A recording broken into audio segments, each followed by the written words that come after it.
Silakan Bu Hamdah.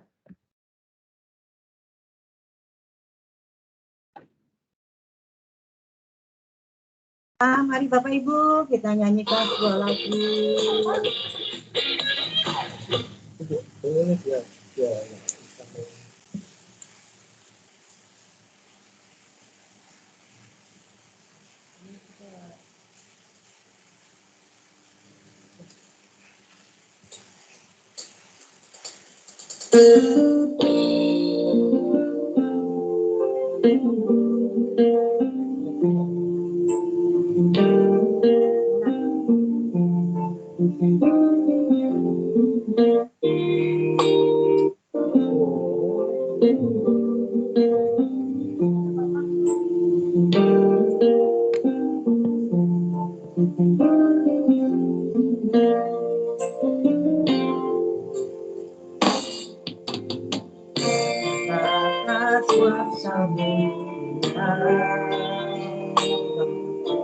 Semua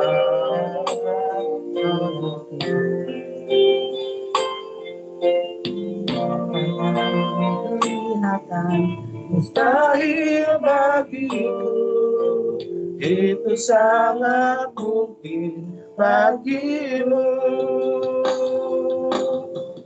Ketepatan kuasa-Mu Tuhan, semua dapat Kau lakukan. Apa yang kelihatan mustahil bagimu, itu sangat mungkin bagimu.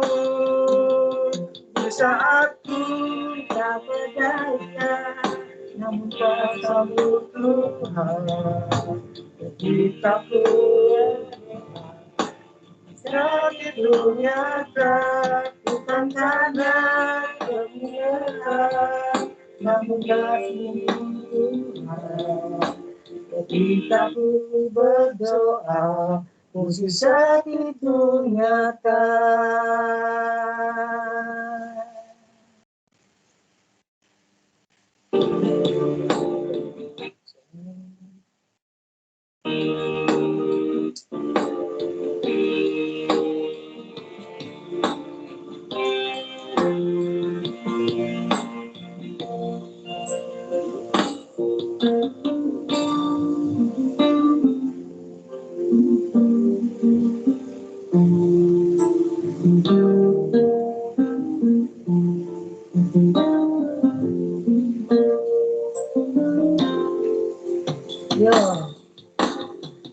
Terbatas kuasa-Mu Tuhan, semua dapat Kau lakukan.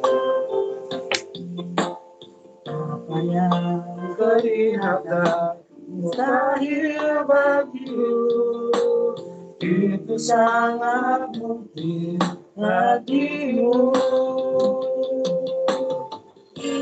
Tak berdaya, namun kuasa-Mu Tuhan. Ketika ku percaya, mujizat itu nyata, bukan karena kekuatan, namun karena-Mu Tuhan.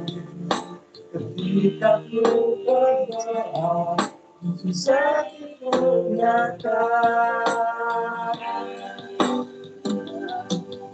Aku tak berdaya, kuasa-Mu yang sempurna.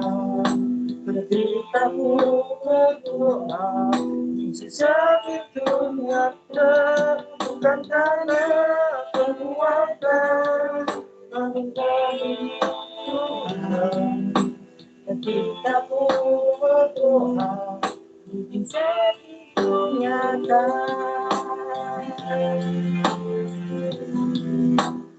Ketika ku berdoa, mujizat itu nyata.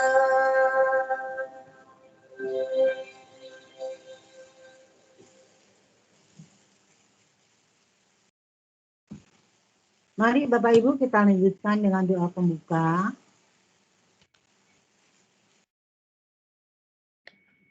Mazmur 91 dalam lindungan Allah. Orang yang duduk dalam lindungan yang maha tinggi dan bermalam dalam naungan yang maha kuasa akan berkata kepada Tuhan, tempat perlindunganku dan kubu pertahananku, Allahku yang kupercayai. Sungguh, dialah yang akan melepaskan engkau dari jerat penangkap burung, dari penyakit sampar yang busuk. Dengan kepaknya, ia akan melindungi engkau.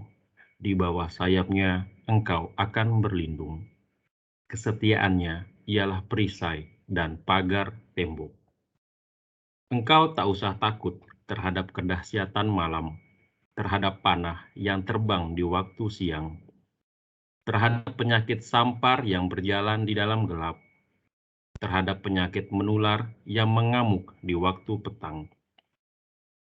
Walau 1.000 orang rebah di sisimu dan 10.000 di sebelah kananmu, tetapi itu tidak akan menimpamu.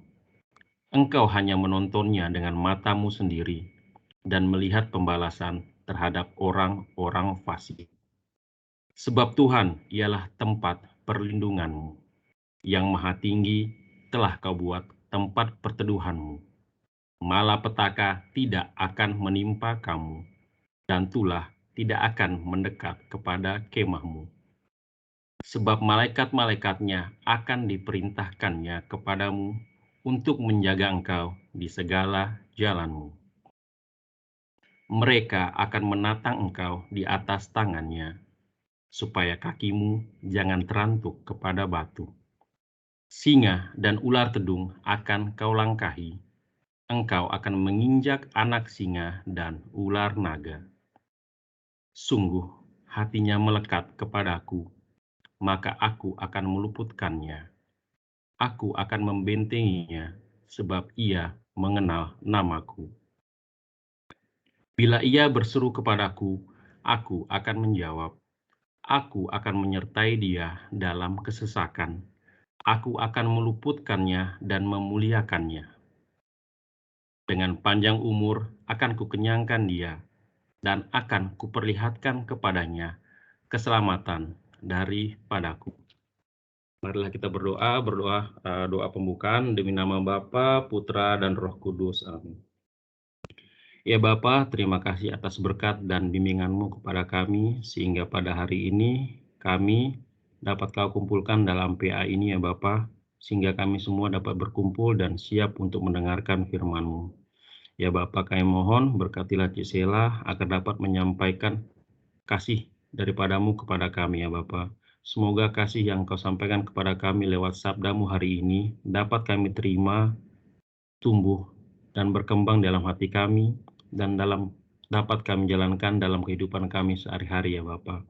Ya Bapa, berkatilah kami dari awal PA hingga akhir PA, sehingga PA ini dapat bermanfaat dalam kehidupan kami sehari-hari. Ya Bapa, doa ini kami sampaikan kepadamu dengan perantaraan Kristus Tuhan dan pengantara kami.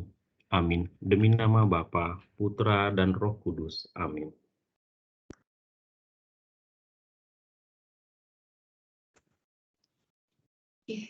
Selamat sore Bapak dan Ibu semuanya, Shalom. Halo. Sorenya kah? Jelas sih, jelas. Hari ini kita akan melakukan sesuatu yang sedikit beda ya. Kita akan membahas tentang karisma. Ada banyak sekali karisma yang Tuhan berikan kepada kita. Jelas kita nggak mungkin pelajari semuanya dalam satu kali ya. Kita akan belajar 2 karisma hari ini.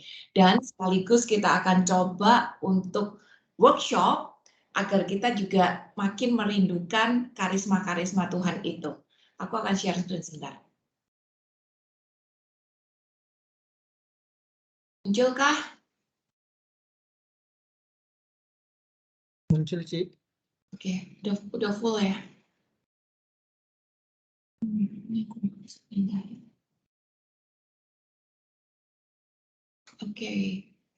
Oke, hari ini kita akan bahas tentang karisma kebijaksanaan. Sebenarnya karisma kebijaksanaan itu ada 3 macam, tapi kita akan bahas 2. Sedikit info aja, karisma kebijaksanaan itu ada 3 macam. Jadi ada yang namanya karisma berkata-kata dengan hikmat, karisma sabda pengetahuan, lalu karisma membeda-bedakan roh yang biasa kita sebut dengan discernment. Tapi hari ini kita akan bahas karisma berkata-kata dengan hikmat dan karisma sabda pengetahuan. Nah, buat Bapak dan Ibu, teman-teman ngertiin bahwa karisma itu adalah sesuatu yang dari Roh Kudus diberikan kepada kita secara sesaat aja. Jadi karisma ini memampukan kita untuk bertindak seperti Yesus. Tapi karisma ini tidak mengubah karakter kita. Jadi ini memang memampukan kita untuk bertindak seperti Yesus berdasarkan pimpinan dari Roh Kudus, tetapi tidak membuat kita berubah. Jadi ini ada banyak fungsi lain di mana lewat karisma-karisma ini Tuhan menyatakan kehendaknya, Tuhan menyatakan rencananya, dan ini bersifat sesaat. Jadi maksudnya itu bukan kalau kita punya karisma berkata-kata dengan hikmat terus nempel terus sepanjang hidup kita, enggak gitu. Jadi ini bersifat sesaat. Nah, aku akan mulai dengan sebuah cerita ya, kayak gini. Beberapa tahun yang lalu, aku ingat setelah kita PA, ada seorang teman datang untuk ngobrol-ngobrol. Dia bilang, aduh, dia itu hobinya tuh ngajar, dan memang dia ngajar. Dia guru les gitu ya. Lalu dia juga membutuhkan biaya karena dia harus support orang tuanya dan keluarganya gitu. Dia menikmati, ngajar itu dia menikmati. Dan dia punya relasi yang bagus dengan anak-anaknya, dia orang tua murid juga senang sama dia gitu. Jadi istilahnya dia itu laris gitu. Banyak yang pengen diajar sama dia. Tapi namanya waktu kan terbatas kan. Jadi nggak mungkin dia bisa nerima semua orang yang pengen belajar sama dia. Padahal dia membutuhkan biaya gitu. Jadi kalau ada kesempatan untuk dapat income lebih besar, why not? Dia juga kepengen. Cuman secara waktu udah tidak memungkinkan lagi. Karena itu tadi waktunya udah mentok ya. Jadi udah nggak memungkinkan lagi gitu. Terus abis ngobrol, kita doa sambil ngobrol-ngobrol. Tahu-tahu aku bilang, kenapa kamu nggak rangkul teman-teman kamu yang guru, kamu organize kerja sama kamu ajarin biar mereka sistem ngajarnya kayak kamu dan berelasi dengan anak-anak seperti kamu berelasi dengan anak-anak gitu. Udah, titik sampai di situ. Dan rupanya dia gembira dengan apa yang kita omongkan gitu. Ternyata setelah pulang, dia lakukan itu. Dia mulai ajak guru-guru lain untuk bergabung dengan dia.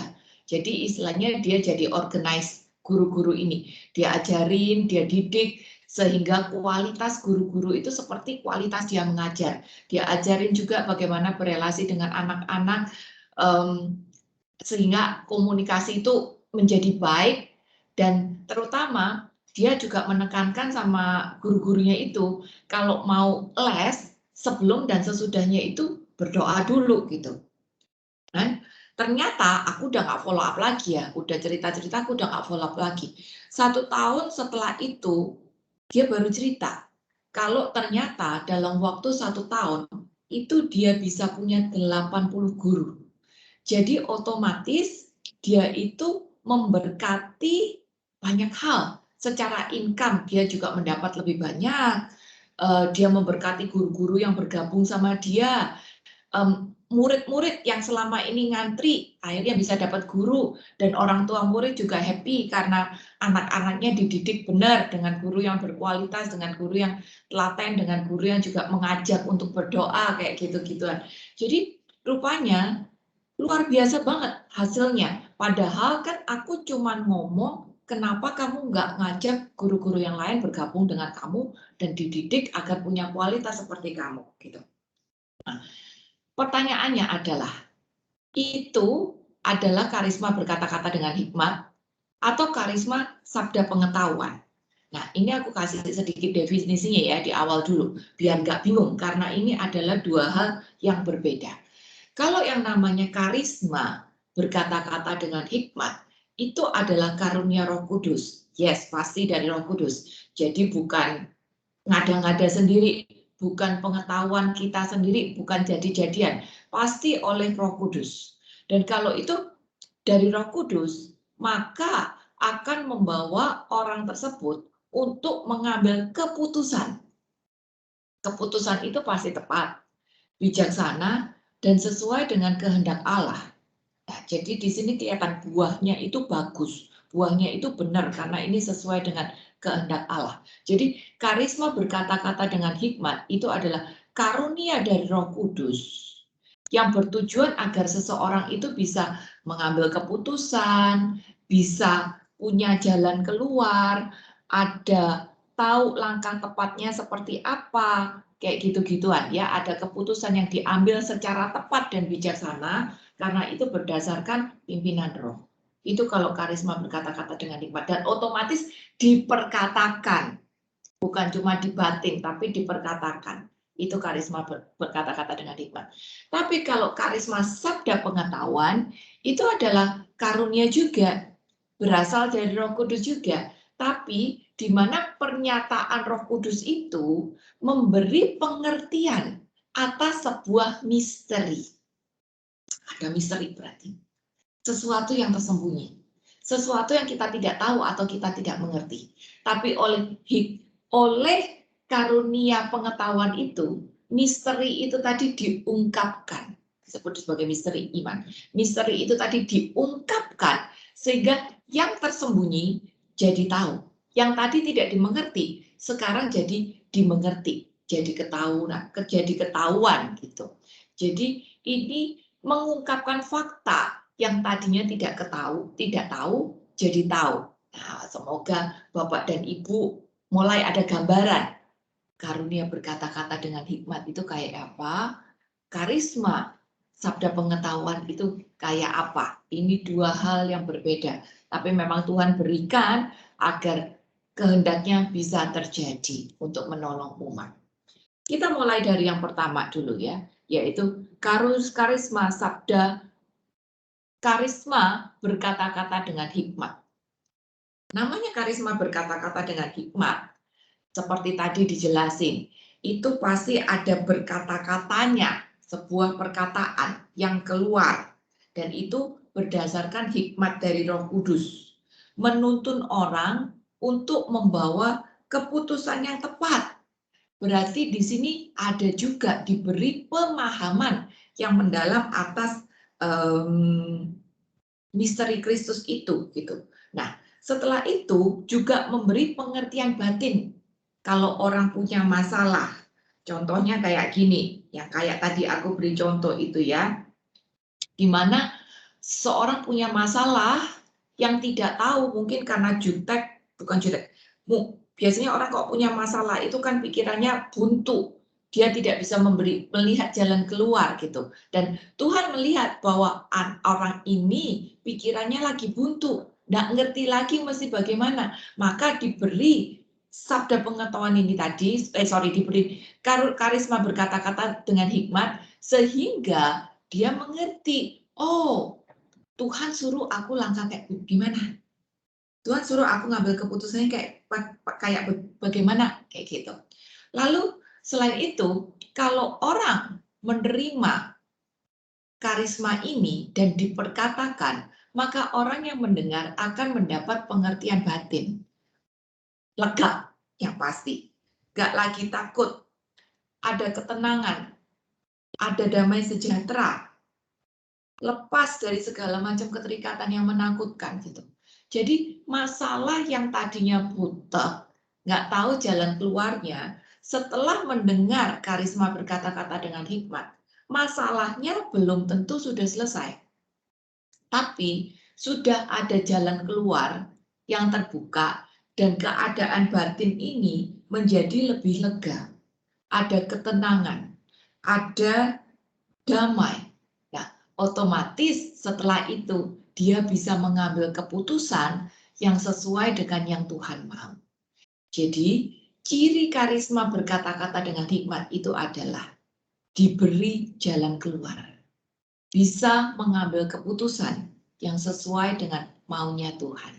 Nah, ini ada beberapa contoh luar biasa di dalam Alkitab, di mana Tuhan itu memberikan karunia berkata-kata dengan hikmat, sehingga misteri diungkapkan, ada jalan keluar, ada damai yang tercapai. Contoh yang paling luar biasa itu di 1 Raja-Raja 3 ayat 12 dan 28. Aku bacain ya. Itu cerita tentang Salomo. 1 Raja-Raja 3 ayat 12. Tindakan-tindakan Salomo untuk mengokohkan tahtanya. Oh, ini 3 ayat 12. Maka sesungguhnya aku akan melakukan sesuai permintaanmu itu. Sesungguhnya aku memberikan kepadamu hati yang penuh hikmat dan pengertian, sehingga sebelum engkau tidak ada seorang pun seperti engkau, dan sesudah engkau takkan bangkit seorang pun seperti engkau. Teman-teman, Bapak dan Ibu, kita tahu ya ceritanya, Salomo itu siapa? Salomo itu adalah orang yang paling berhikmat sepanjang sejarah manusia. Karena di sini dia katakan, sebelum engkau nggak ada yang seperti engkau, sesudahnya pun nggak ada yang seperti engkau. Berarti Salomo ini adalah orang yang paling berhikmat. Dan pada waktu dia dikasih kesempatan oleh Tuhan untuk meminta sesuatu, dia nggak minta popularitas, dia nggak minta kekayaan, dia nggak minta hal-hal duniawi. Yang dia minta adalah hikmat. Itu kan luar biasa banget kan. Maka Tuhan beri dia hikmat dan pengertian. Yang luar biasa. Dan di ayat 28 itu cerita saat 2 orang wanita datang menghadap Salomo. Ceritanya 2 orang wanita ini punya anak yang sepantaran. Nah, ternyata salah satu dari anaknya mereka itu meninggal. Maka anak yang hidup ini diperebutkan sama mereka. Masing-masing ngaku kalau itu anaknya dia. Masing-masing ngaku itu anaknya dia. Lalu siapa mamanya yang sebenarnya? Susah kan buktikannya, apalagi zaman itu belum ada yang namanya tes DNA kayak gitu-gituan kan. Jadi bagaimana membuktikan ini anaknya siapa? Secara anak itu masih bayi, belum kelihatan rupanya mirip siapa kan. Gitu. Maka Salomo dengan hikmatnya mengatakan bahwa ya udah, anak ini disembelih ada dibagi 2. Kasih setengah sini, kasih setengah sini gitu. Dia katakan begitu gitu. Sepertinya adil kan, anaknya dibagi 2, setengah-setengah, udah nggak usah berantem lagi. Dan rupanya dengan perkataan Salomo itu, mama yang asli bilang, udah deh, nggak usah deh, jangan anak ini dibagi 2, udah buat dia aja gitu. Karena mama yang asli pasti nggak tega kalau anaknya itu dibunuh. Sedangkan mama yang palsu bilang, ya udah deh, gitu aja, adil, setengah-setengahan gitu. Ketahuan kan dia palsu gitu. Jadi dengan jawaban dari Salomo itu, ayat 28 nih, ketika seluruh orang Israel mendengar keputusan hukum yang diberikan raja, maka takutlah mereka kepada raja, sebab mereka melihat bahwa hikmat dari Allah ada dalam hatinya untuk melakukan keadilan. Salomo mendapat pujian karena dengan apa yang dia katakan kelihatan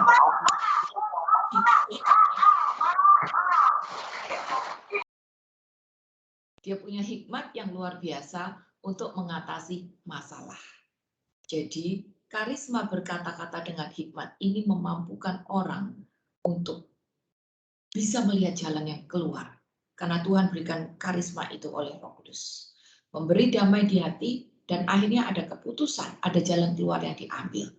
Contoh lain, Yohanes 8 ayat 7b. Yohanes 8 ayat 7b. Ini cerita tentang wanita yang berzinah. Kita tahu banget ini bagaimana ceritanya.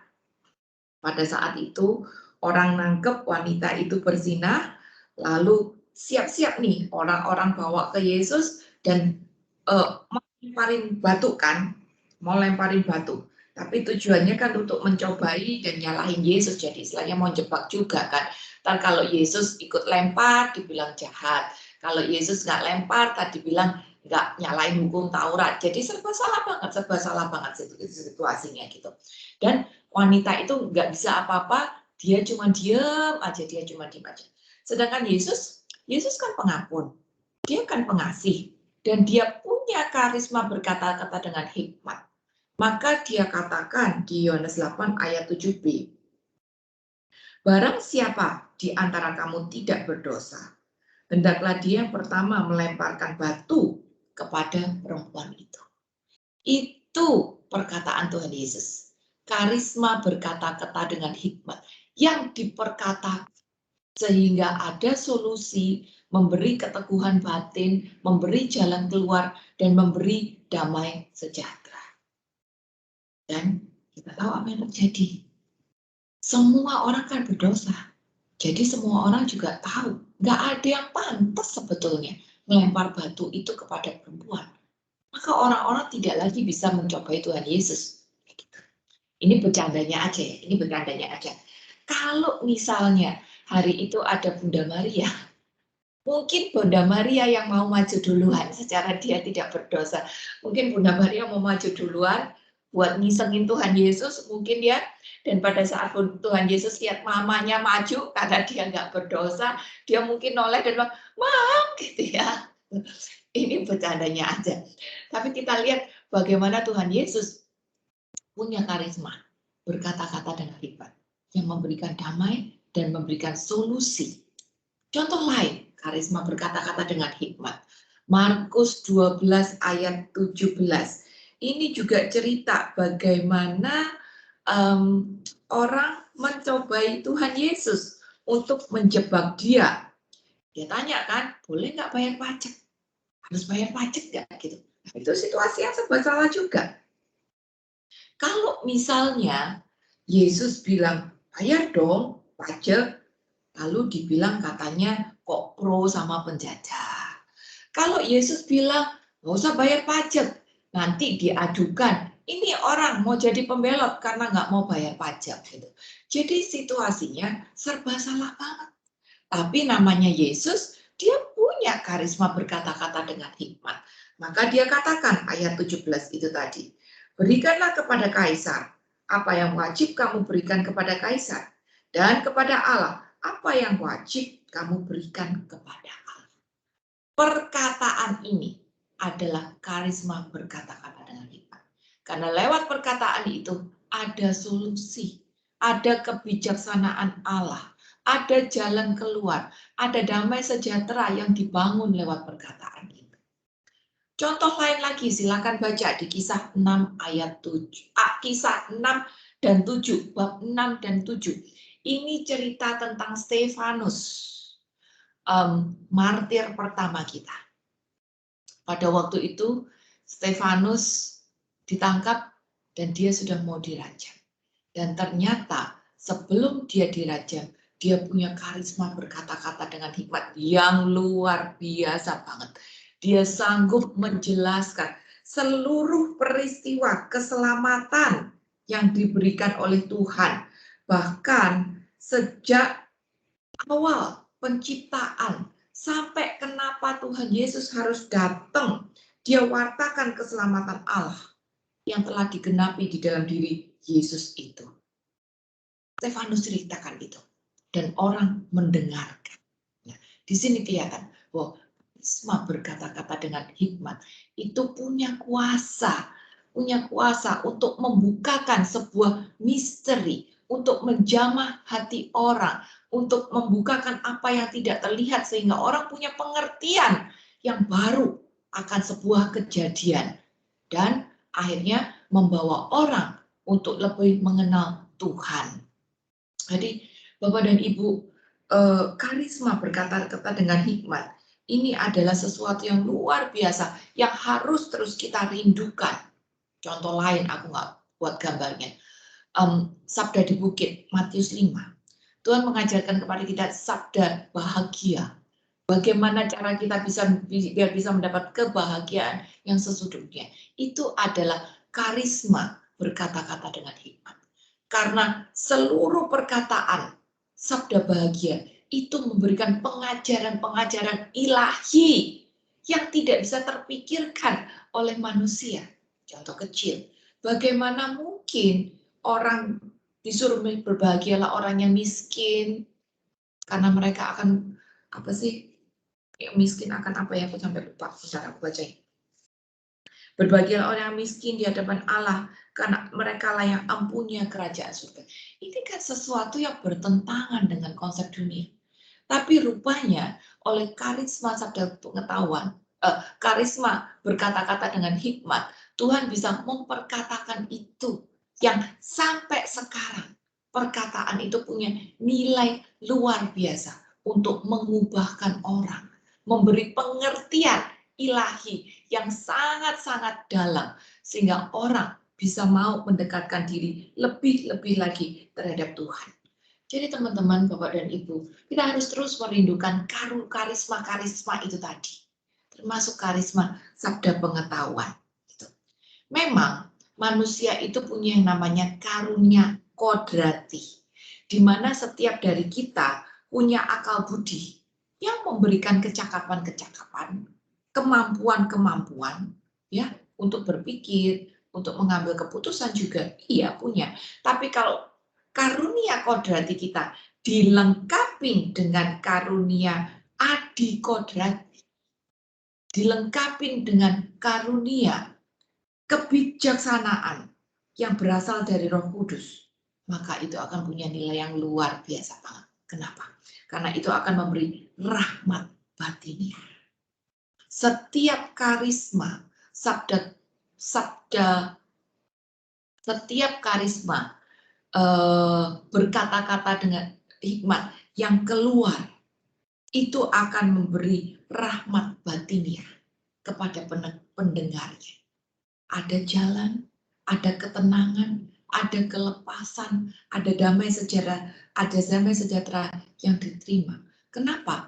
Karena lewat karisma berkata-kata dengan hikmat itu tadi, ada kuasa dan wibawa surga yang menyertai, yang memberi inspirasi, yang memberi peneguhan-peneguhan secara batiniah. Contoh sederhana ya, Bunda Teresa. Kita tahu Bunda Teresa itu tidak banyak ngomong, mungkin dia nggak hafal banyak ayat, mungkin juga dia tidak bisa berdoa dengan bahasa yang indah-indah. Tapi lihat, kalau dia berkata, bertobatlah. Satu kata, bertobatlah. Maka ribuan orang yang mendengarkan, itu hatinya langsung terjamah. Penyesalan, ada damai, ada kepercayaan yang lebih lagi pada Tuhan, ada gerakan untuk sungguh mau bertobat di hadapan Tuhan. Itu karisma sabda pengetahuan yang menggerakkan orang, yang menuntun orang lebih dekat pada Allah dan punya kuasa batinnya yang menjangkau setiap orang yang mendengarkannya. Itu ya. Jadi karisma sabda pengetahuan ini adalah pernyataan sesaat dari Allah yang memberi pemahaman akan ajaran Kristus yang aktif, yang memberi direksi, arahan, langkah apa yang harus diambil. Dari sesuatu yang tidak mengerti, kita jadi mengerti dan tahu harus melangkah kayak gimana. Ini karisma sesaat aja, tidak membentuk karakter, tapi tetap harus dirindukan. Tetap harus dirindukan. Maka kalau kita mau merindukan karisma ini dan mengembangkannya, kuncinya adalah ini. Pertama Amsal 9 ayat 10.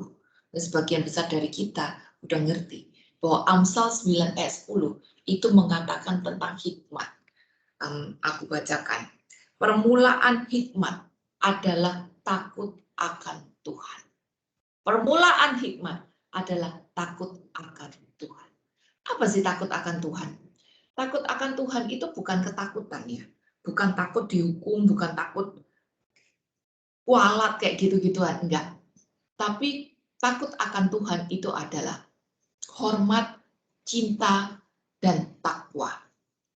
Di mana saat kita hormat dan cinta dan takwa, pasti kita kepengen menyenangkan Tuhan dan tidak kepengen mendukakan Dia. Itu kuncinya. Sama seperti misalnya kita sama suami, sama orang tua, sama anak gitu ya. Kalau kita ada hormat, ada cinta, maka kita pasti kepengen menyenangkan Dia dan kita tidak kepengen untuk mendukakan Dia. Bahkan kalau perlu berkorban kita untuk menyenangkan Dia, kita akan lakukan. Ini kunci agar kita terus merindukan karisma ini dan berkembang. Di dalam karisma ini adalah kita menjaga hidup kita agar kita tetap punya takut akan Allah. Maka otomatis orang yang takut akan Allah, dia akan menjaga doa pribadinya. Doa itu bukan cuma sekedar mulut, bukan cuma sekedar absensi badan hadir, tapi doa benar-benar berjuang, berusaha untuk membawa roh kita connect dengan rohnya Allah. Orang yang takut akan Tuhan, dia tidak akan hanya berdoa pribadi, tapi dia juga akan berusaha untuk membaca Alkitab dan merenungkannya. Bukan cuma sekedar baca lalu melupakannya, tapi membaca dan merenungkannya. Lalu menghayati kebajikan-kebajikan iman. Dalam bahasa kita sehari-hari adalah berjuang untuk menjadi seorang pelaku firman. Walaupun itu gak gampang, walaupun itu bertentangan dengan kehendak kita sendiri, kita akan berjuang untuk menjadi pelaku-pelaku firman. Iman kita ditentukan oleh ketaatan kita akan firman. Iman kita bukan ditentukan oleh berapa banyak kita hafal ayat, berapa banyak komunitas kita ikut. Tapi iman kita ditentukan oleh berapa bisa kita menjadi seorang pelaku firman. Dan akhirnya kalau orang mau mengembangkan karisma ini, dia bukan hanya doa pribadi, membaca firman, menjadi seorang pelaku firman, tapi dia pasti juga punya hati yang terus tergerak untuk melayani sesama. Dan punya sikap juga berserah. Apapun yang terjadi di dalam kehidupannya, dia akan belajar untuk berserah pada pemeliharaan Tuhan. Jadi Bapak dan Ibu, teman-teman, itu yang harus kita rindukan, kembangkan untuk mendapat karisma berbicara dengan hikmat. Bagian kita adalah terus berpegang bahwa Roh Kudus itu yang bekerja. Kita cuman alat, nggak perlu sombong, nggak perlu sok-sokan, karena kita ini cuman alat. Dan kalau kita ini cuman alat, maka kita sangat-sangat perlu untuk bergantung pada Roh. Yohanes 16 ayat 13 bilang, tapi apabila Ia datang, yaitu Roh kebenaran, Ia akan memimpin kamu ke dalam seluruh kebenaran. Masalahnya hari ini adalah, sudahkah kita membiarkan diri untuk dipimpin oleh Roh kebenaran? Roh itu ada, Roh itu sudah hadir, bahkan lewat baptisan kita juga sudah menerima Roh itu. Tapi sudahkah kita membuka diri dan membiarkan hidup kita dipimpin oleh Roh, sehingga kita sanggup dan menerima karisma-karisma yang memang Tuhan akan sampaikan, akan titipkan bila kita mau bekerja sama dengan Roh. Jadi itu Bapak dan Ibu, karisma untuk berbicara dengan hikmat itu harus terus kita rindukan agar kita sanggup mengerti kehendak Allah, sanggup memperkatakan bila memang kita mau diberi karisma itu, dan bagi yang mendengarkan ada solusi, ada jalan keluar, ada ketenangan yang diterima, ada damai sejahtera sukacita yang dirasakan. Itu karisma berkata-kata dengan hikmat. Yang kedua, karisma sabda pengetahuan. Karisma sabda pengetahuan tadi kita sudah baca ya, itu sedikit berbeda, yaitu di mana karisma sabda pengetahuan ini memang dari Roh Kudus juga, semuanya dari Roh Kudus ya, Semua dari Roh Kudus, tapi tujuannya untuk memberi pengertian akan misteri iman. Jadi, yang tadinya tidak dimengerti, sekarang jadi mengerti. Yang tadinya nggak tahu, sekarang jadi tahu. Ada banyak hal ya Bapak dan Ibu di dalam kehidupan yang kita tidak mengerti. Kenapa ya ini bisa ada di sini? Kenapa ya ini bisa terjadi gitu ya? Banyak hal dalam kehidupan yang kita tidak mengerti. Tapi lewat karisma ini kita bisa mengerti akan misteri iman. Ini yang disebut sebagai diagnosa dari Allah. Jadi kita nggak usah pusing-pusing dengan detektif, bayar detektif. Sama detektif kita bayar untuk cari misteri ya. Tapi dengan Allah kita bisa punya diagnosa yang tepat. Kita bisa mengerti misteri iman yang ada. Kenapa? Karena Tuhan bisa melihat melebihi apa yang kita mampu. 1 Samuel 16 ayat 7b bilang, manusia melihat apa yang di depan mata. Tapi Tuhan melihat hati. Wajar ya. Karena Tuhan melihat hati, maka Allah sanggup untuk melihat hal-hal yang tersembunyi. Bahkan Dia sanggup untuk melihat diri kita lebih dalam daripada diri kita sendiri. Dia sanggup untuk ngertiin kita lebih daripada kita ngerti diri kita sendiri. Maka oleh karisma sabda pengetahuan ini, Tuhan akan menunjukkan pada kita hal-hal yang tidak bisa dilihat oleh manusia. Contohnya, ya Yesus. Yesus itu datang ke dunia, lahir. Dan dia adalah satu-satunya manusia yang lahir dengan tujuan agar dia bisa mati di atas kayu salib. Maka Yesus punya karisma sabda pengetahuan. Karena dia bisa mengerti kehendak Allah. Dia ngerti misi Tuhan atas hidupnya. Dia tahu bahwa dia datang agar dia nanti bisa mati di atas kayu salib. Lalu bangkit dan menebus manusia. Maka dia tahu bahwa dia datang agar bisa mewartakan kebenaran kerajaan Allah. Itu yang Tuhan suruh. Itu misinya atas dunia ini. Maka Yesus punya karisma tersebut untuk mengerti kehendak Allah. Dan dia juga punya karisma tersebut karena dia mampu untuk memberikan perumpamaan-perumpamaan demi untuk mewartakan sabda Allah itu tadi. Kita tahu ya ada banyak sekali perumpamaan-perumpamaan. Misalnya pada waktu dia memberikan perumpamaan tentang kasih Allah yang memampuni. Dia kasih perumpamaan tentang domba yang hilang, dirham yang hilang, anak yang hilang, ya. Dan lewat perumpamaan-perumpamaan yang sederhana, yang umum di zamannya, ternyata itu memberi pengertian. Oh, ini loh kehendak Allah. Oh, ini loh sifat Allah. Ini loh kebaikan-kebaikan Allah. Lewat perumpamaan yang sederhana, dia bisa memberikan penjelasan tentang kerajaan Allah. Contoh lain, perumpamaan tentang gandum dan ilalang. Itu sesuatu yang sangat umum di zaman itu. Tapi rupanya lewat perumpamaan itu, Tuhan mewartakan kerajaan Allah. Bahwa orang yang masuk kerajaan Allah itu punya kualitas gandum.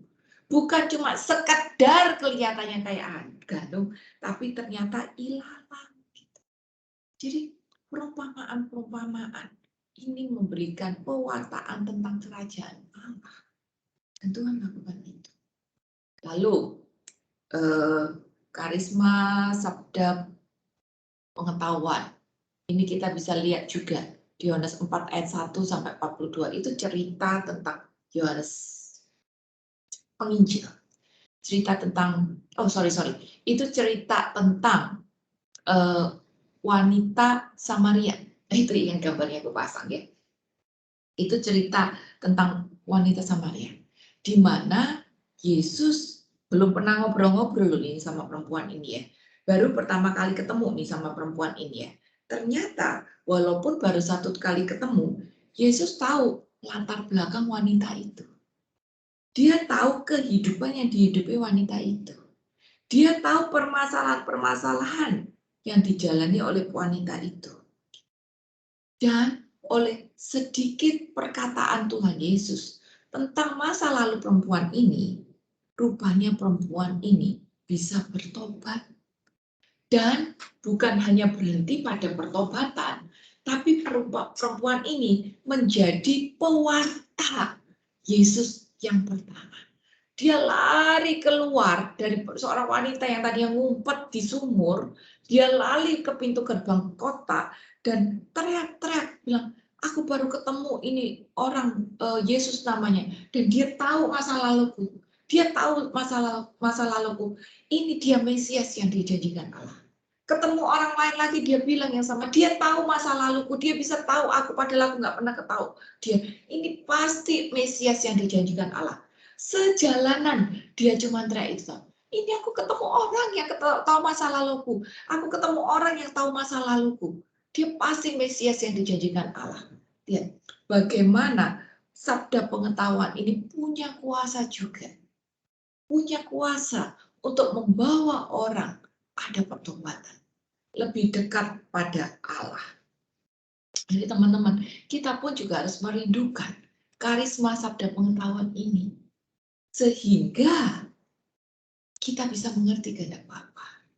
Kita bisa mewartakan kerajaan Allah, dan kita punya keberanian untuk mewartakan sabda Tuhan. Ini beberapa manfaat dari karisma sabda pengetahuan. Oleh sabda pengetahuan, kita bisa, ya ini sangat-sangat dibutuhkan pada pelayanan doa dan konseling. Karena ya kalau kita punya karisma sabda pengetahuan ini di dalam doa dan konseling, otomatis kita bisa memberikan jawaban yang tepat. Otomatis kita bisa menyampaikan apa sih kehendak Tuhan. Contohnya ya, atau kita bisa menyampaikan apa sih sebenarnya yang terjadi. Misteri kan, apa sih yang sebenarnya terjadi? Apa yang harus kamu lakukan? Contohnya, aku sering pelayanan doa. Pelayanan doa itu ketemu dengan orang-orang yang sudah sekarat gitu. Sudah sekarat tapi ternyata masih hidup. Setelah doa, pujian, penyembahan, doa, baca firman, pujian gitu ya, sering kita mendapat karisma ini tadi, sabda pengetahuan. Yang ada yang perkataannya macam-macam ya, tapi ada yang perkataannya misalnya, ternyata orang ini masih ada ganjelan di hati karena anak-anaknya berantem, rebutan harta, ini gitu. Jadi dia masih berat meninggalkan dunia, walaupun sering udah di mana-mana, karena anaknya masih berantem.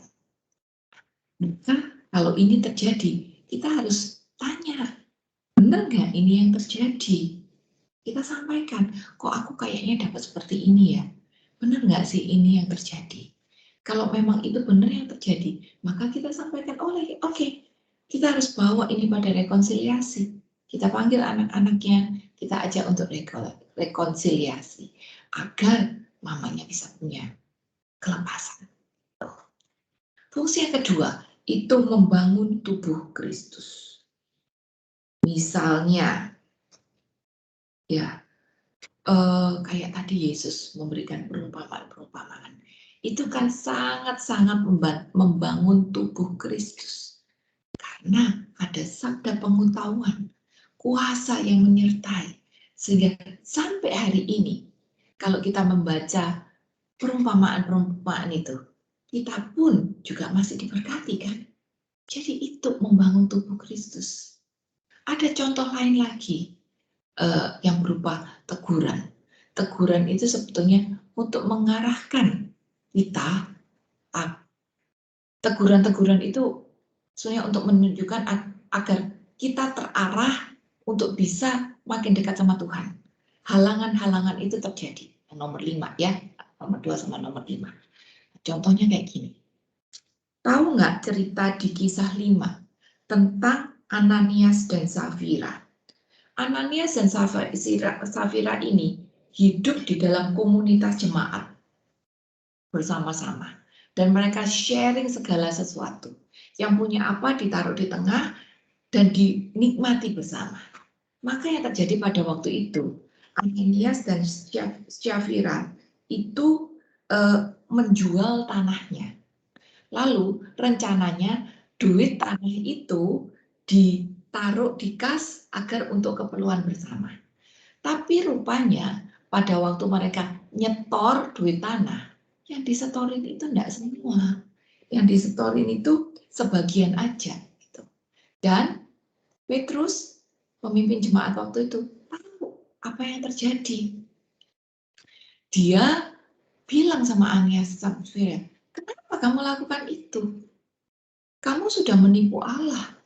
Karena kamu janji ngasih duit tanah ke komunitas, tapi ternyata kamu kasih cuma setengahnya gitu. Padahal kamu sudah janjikan sama Tuhan. Kalaupun kamu janji sama Tuhan, Tuhan aku kasih setengahnya. Tuhan juga nggak apa-apa. Tapi masalahnya, kamu nggak janji gitu. Janjinya sama Tuhan kasih full. Tapi yang ternyata dikasih setengah. Padahal kalau dia janji sama Tuhan cuma setengah, dia nggak janji pun, dia nggak kasih pun, sebenarnya nggak apa-apa. Jadi lewat sabda pengetahuan itu, yang tadinya siapa sih yang tahu Ananias Safira ini jual tanahnya berapa? Nggak ada yang tahu kan? Tapi sabda pengetahuan membuat Petrus tahu bahwa Ananias dan Safira melakukan penipuan. Dan lalu diperkatakan dengan tujuan agar bertobat. Halangan-halangan harus disingkirkan. Sekaligus lewat kejadian ini membangun tubuh Kristus juga. Sehingga orang-orang tidak melakukan kesalahan yang sama. Yang ketiga, karisma sabda pengetahuan ini juga sebagai sarana untuk pewartaan kabar baik. Contohnya, tadi ya, Yesus memperkatakan perumpamaan-perumpamaan. Atau Matius, Lukas, Yohanes menulis Alkitab. Bahkan seluruh penulis Alkitab itu kan berdasarkan inspirasi Roh Kudus dengan tujuan untuk pewartaan kabar baik. Yang tadinya misteri, sekarang ketahuan. Yang tadinya tidak tahu, sekarang jadi tahu. Gitu. Jadi tujuannya juga untuk pewartaan kabar baik. Lalu yang keempat, untuk mengarahkan tim pelayanan. Nah, untuk mewartakan tim pelayanan. Biasanya kita kok pelayanan ya. Kadang-kadang ada kejadian, kita bilang firman, kita sharing perkataan gitu. Terus setelah pelayanan, kadang-kadang ada umat yang datang dan bilang, aduh, contohmu itu tadi mengena banget. Atau firmanmu tadi itu benar-benar memberi peneguhan sama aku. Jadi, atau ada yang bilang, aduh, pengajaran hari ini cocok banget sesuai dengan apa yang aku alami. Gitu.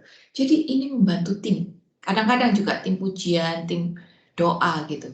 Bisa, kok tahu-tahu pujiannya nyambung. Padahal nggak pernah ketemu sama pewartanya, tapi kok ternyata pujiannya nyambung. Nah, ini karisma sabda pengetahuan. Menunjukkan berbagai halangan terhadap kasih Allah. Tadi udah ngomongnya tentang hari itu. Jadi teman-teman, kita pun juga harus terus merindukan karisma-karisma ini. Contoh lain lagi, Padre Pio. Padre Pio itu bisa tahu dosa-dosa orang. Bahkan sesuatu yang mereka lakukan di zaman kecil yang mereka aja udah lupa gitu. Padre Pio bisa lihat itu. Dan setelah Padre Pio ngomong, apa yang terjadi? Pertobatan. Jadi manfaat dari karisma sabda pengetahuan ini luar biasa. Benar-benar membawa kita untuk lebih bisa dekat pada Allah. Nah, karisma sabda pengetahuan ini juga harus diuji ya. Kita tahu semua dinilai dari buahnya. maka harus diuji. Ujinya gimana? Ada peneguhan positif. Jadi setelah peristiwa itu terjadi, orang bisa bilang, benar loh yang terjadi kayak gitu. Anania Safira, orang-orang pasti bilang, benar loh, orang tanahnya lakunya sekian, kenapa cuma sekian? Gitu ya. Atau kayak sabda di bukit, ada peneguhan, perumpamaan, ada peneguhan, itu luar biasa banget. Sampai hari ini, perumpamaan itu, sabda di bukit itu, masih bisa nyambung dengan keadaan hari ini. Jadi sabda pengetahuan harus diuji. Peneguhannya positif dan menumbuhkan iman. Nah kalau nggak menumbuhkan iman itu bukan sabda dari Tuhan, itu pasti menumbuhkan iman. Pasti membawa orang lebih dekat pada Tuhan. Dan sesuai sama kitab suci dan ajaran gereja, tidak ada penyimpangan. Namanya juga dari Roh Kudus. Membawa pemulihan, penyemangatan, persatuan, damai juga, ya. Ada sesuatu yang berbeda yang kita rasakan saat kita menerima atau mendengarkan sabda itu. Lalu kalaupun ada peneguhan, ya nggak apa-apa. Itu tujuannya agar orang bisa berubah lalu berbuah menjadi lebih dekat sama Kristus. Aku sharing sedikit di sini ya, kejadian yang nyata gitu. Ini mamaku yang ngalamin, nanti boleh suruh dia sharing sendiri. Ini cerita berapa tahun yang lalu, ya. Jadi kejadiannya pada waktu itu dia itu sakit berbulan-bulan, berbulan-bulan, makin hari makin lemes, makin hari makin lemes. Cek kiri, cek kanan, nggak ketahuan sakitnya apa. Nggak ada yang dokter yang tahu. Tapi dia sampai masuk rumah sakit, opname beberapa hari, dan itu pun nggak ketahuan sakitnya apa. Sampai lemes banget, ngangkat sendok aja nggak kuat, gemeteran jantung. Satu hari, dia pergi ke persekutuan. Di tengah-tengah persekutuan, dia terima ini karisma sabda pengetahuan. Apa? Dalam bentuk apa dia terimanya? Dalam bentuk suara. Ada perkataan yang ngomong gigi. Gitu. Gigi, satu kata, titik. Gitu. Dan dia tahu itu adalah karisma sabda pengetahuan. Dan dia langsung tahu bahwa itu jawaban atas misteri sakit penyakitnya dia yang selama ini dia alami. Ingat tadi di awal aku jelasin bahwa karisma ini berarti ada misteri yang tidak ketahuan jadi ketahuan, yang nggak mengerti jadi mengerti. Misteri yang tidak bisa diberi jawaban oleh manusia, ternyata Tuhan bisa kasih jawabannya. Jadi kata-kata sabda pengetahuan gigi itu adalah solusi dari misteri sakit yang dia alami selama itu. Maka setelah kelar persekutuan, langsung dia geret papa, langsung dia tarik papa untuk ke dokter gigi. Dan benar, ternyata gigi itu adalah akar dari permasalahan sakitnya dia selama ini. Udah berbulan-bulan, nggak tahu kalau itu gigi. Dan dicek toh, ada peneguhan positif. Benar, ternyata akibat sakitnya itu ada gigi. Menumbuhkan iman secara mama yang terima, percaya itu adalah dari Roh Kudus, suara Roh Kudus. Papa yang tadinya sulit banget untuk mengerti karisma karunia gitu ya. Katolik sih Katolik, doa sih doa gitu. Tapi logikanya jalan terus, sulit untuk menerima karisma. Akhirnya mengerti, oh iya, karisma itu ada, Roh Kudus itu ada. Jadi menumbuhkan iman dan pasti sesuai dengan ajaran kitab suci, ya nggak mungkin bertentangan. Membawa pemulihan, ada penyemangatan, persatuan, damai sejahtera. Ya, itu jadi harus diuji semuanya. Nggak boleh bertentangan dengan Alkitab, ajaran gereja. Bahkan tidak juga bertentangan dengan aturan negara, gitu misalnya ya. Jadi Bapak dan Ibu, kalau kita merindukan karisma-karisma ini, kita harus lepas dari pemikiran dunia. Kita harus tidak berpikir secara logika lagi. Karena urusan Roh Kudus itu adalah hal adikodrati. Kalau kita mau masuk lebih dalam, kita mau mendapatkan karisma-karisma ini, maka kita harus siap untuk hidup di dalam area adikodrati. Jangan melihat segala sesuatu hanya secara logika. Karena ada terlalu banyak contoh keadaan yang sebenarnya tidak bisa diterima oleh logika kita. Tapi itu terjadi. Gitu. Jadi diuji. Lalu bagaimana menggunakannya? Pasti lewat doa. Pasti lewat doa. Mau sabda pengetahuan, mau karisma berkata-kata dengan hikmat, kalau kita mau harus lewat doa. Dan setelah kita ada dalam rangkaian doa, maka bisa kita mendengar suara yang berulang, kayak mama aku, atau melihat penglihatan, atau kita dapat rasakan, oh ada orang sakit nih di bagian gini, habis itu hilang gitu. Dan kita terima sabda pengetahuan, ada orang yang sakit di bagian sini gitu. Itu sabda pengetahuan. Nah, kadang-kadang kita juga merasa ada pesan yang kayak begitu biasa, yang tapi kuat gitu rasanya di hati ini. Kuat, dorongannya itu kuat banget untuk diterima di hati. Dan akhirnya Tuhan memberikan Tuhan memberikan pengungkapan misteri. Karena sesuatu yang nggak ketahuan, akhirnya bisa menjadi keketahuan.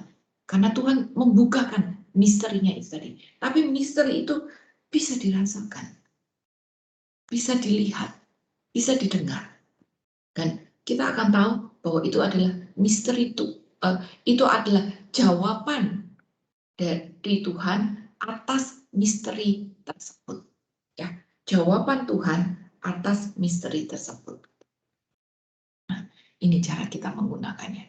Lalu berikutnya, ini beberapa bukti kalau kita punya karisma yang bertumbuh, otomatis relasi kita sama Tuhan itu lebih dekat.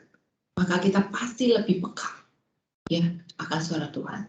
Kalaupun ada teguran, kita akan dituntun untuk sampai pada pertobatan. Dan lewat karisma juga, kita akan dituntut agar hidup lebih sederhana. Karisma ini juga memampukan orang untuk tergerak hati. Hati yang tadinya keras kukuh, akhirnya menjadi mengerti akan kuasa. Contohnya kayak papaku tadi, yang tadinya sangat logika, sangat itu logikanya gitu. Ternyata setelah lihat bahwa, mama dapat penglihatan gigi. Dan benar, ternyata setelah ke dokter gigi, dikerjain ini, dikerjain itu, sarafnya apa segala macam, semua sakit penyakitnya itu tadi hilang. Gitu. Jadi menggerakkan hati yang keras. Ada kuasa wibawa Tuhan menyertai. Syaratnya kita nggak boleh batasi akan apa yang Tuhan nyatakan. Nggak boleh batasi. Tetap percaya dengan kebijaksanaan ilahi.